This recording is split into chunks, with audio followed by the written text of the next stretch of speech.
L'Italie est un des principaux centres historiques de l'Église catholique en Europe.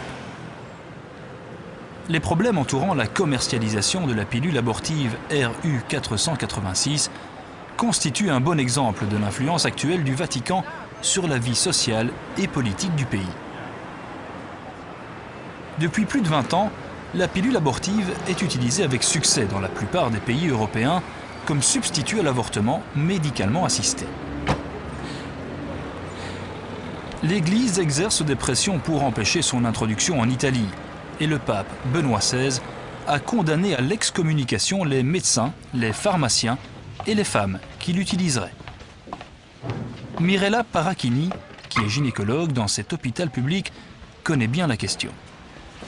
À mon avis, il y a une espèce d'hystérie qui s'est déchaînée sur la pilule abortive parce que c'est très fort comme symbole. Le fait que la femme s'autonomise par rapport à une intervention chirurgicale, c'est quelque chose qui gêne énormément.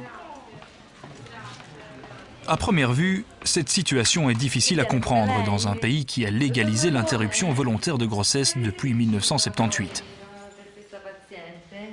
Et pourtant, il n'est pas facile pour une femme italienne de se faire avorter parce que la loi laisse la possibilité aux médecins de refuser de pratiquer l'avortement au nom de l'objection de conscience. On estime à 80% le nombre de gynécologues qui refusent de pratiquer l'avortement. En principe, une objection de conscience a à voir avec un problème de conscience. Il est bien évident que dans la plupart des cas, il s'agit d'un choix pratique, d'ordre pratique.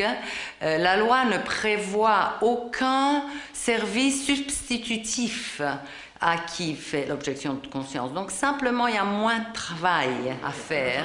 Il y a des avantages à ne pas être un médecin qui pratique des avortements.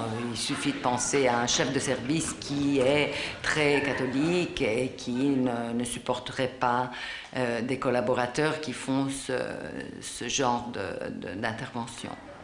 En pratique, il y a donc très peu d'hôpitaux publics et de médecins qui acceptent de réaliser une interruption volontaire de grossesse.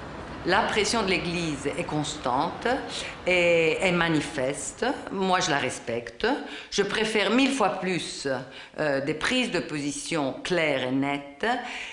Ce qui est grave, c'est la classe politique italienne qui reçoit ces recommandations en traduisant tout ça par des lois. Alors que la loi autorise l'avortement et que la plupart des Italiens y sont favorables, le Vatican continue de mener une guerre de tranchées pour le freiner par tous les moyens possibles. En Italie, l'avortement n'est que l'arbre qui cache la forêt. De manière habile, l'Église catholique réussit à exercer une importante pression sur les différentes instances au pouvoir. C'est bien ce que dénonce l'Union des agnostiques, des athées et des rationalistes, dont le siège est établi ici, à Rome. In Italia un italiano su 7 non è credente, quindi una parte considerevole della popolazione. E i sondaggi attestano che comunque la maggioranza della popolazione ha idee laiche, non si differenzia così tanto rispetto a quello che pensano i cittadini degli altri paesi europei.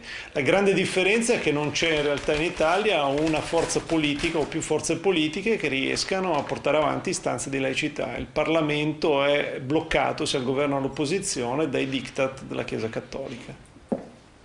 La pressione dei poteri cattolici, della Chiesa, del Papa stesso in persona sulla legislazione italiana è potentissima e non c'è spesso, c'è sempre su qualunque tema, come viene definito, eticamente sensibile, ma anche sui temi basilari dei diritti umani. In Italia non abbiamo potuto avere i Pax per le proteste del mondo cattolico, abbiamo avuto il Family Day, non abbiamo potuto avere una legislazione più favorevole appunto alle interruzioni di gravidanza piuttosto che alla pillola del giorno dopo e piuttosto che alle decisioni di fine vita con il testamento biologico o con l'eutanasia. Purtroppo la connessione tra potere politico e potere cattolico attualmente è fortissima. Même si beaucoup d'Italiens sont catholiques, ils ne sont pas forcément d'accord avec les positions exprimées par le Vatican. Pourtant, les positions du Vatican s'imposent largement sur les questions éthiques. Ça suffit de voir un journal télévisé le soir où les seuls qui sont légitimés à parler à l'opinion publique, à des dizaines de millions de personnes chaque soir, c'est le pape et les cardinaux, sans contradictoire. Les politiques, ils peuvent se disputer entre eux, mais la position de l'éthique, c'est immédiatement reconduite à la position du Vatican. Les gens continuent à être d'accord à la légalisation de l'avortement contre l'avortement clandestin, comme sur l'euthanasie. La politique italienne est contre, parce que le Vatican est très bien organisé, mais les Italiens continuent à être en faveur de la légalisation de l'euthanasie.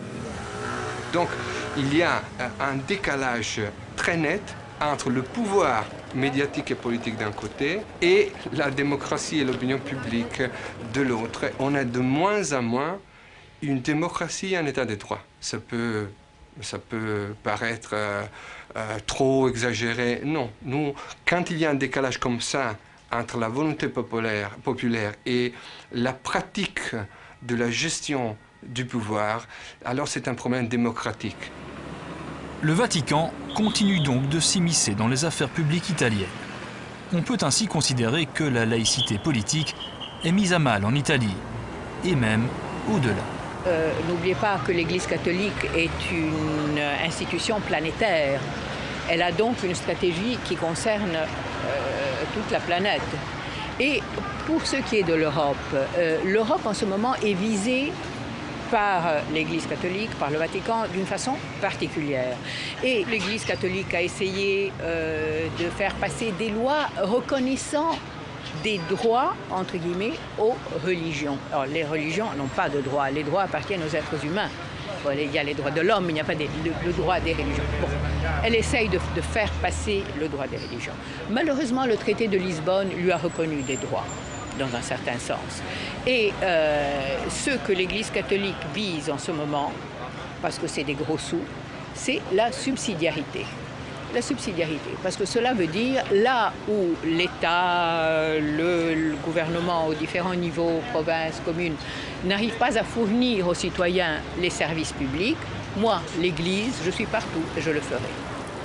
Le Vatican développe ainsi une stratégie extrêmement pernicieuse afin de se positionner à la fois dans la vie sociale et dans le fonctionnement des États et de l'Union européenne.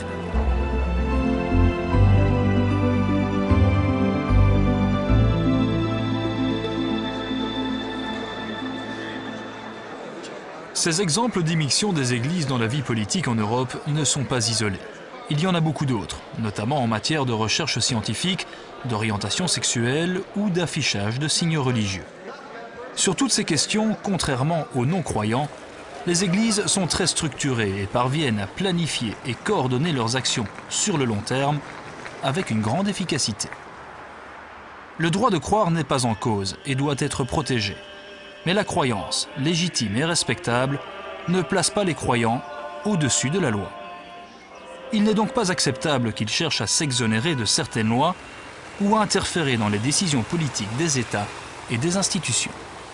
They are welcome in the public square, they can contribute their views, but they should not expect any privilege and they should not expect their views to be given special regard just because they're religious. That's what they do though. And I think this is a phenomenon of the last few years, and it's a growing phenomenon. It's one that we need to be particularly careful to contradict, to oppose at every opportunity. Il est donc impératif que les défenseurs de la laïcité restent vigilants, concertent leurs actions et parviennent à faire entendre leur voix. Car ce qui est en jeu, c'est bien l'avenir de la conception même de la séparation des églises et de l'État.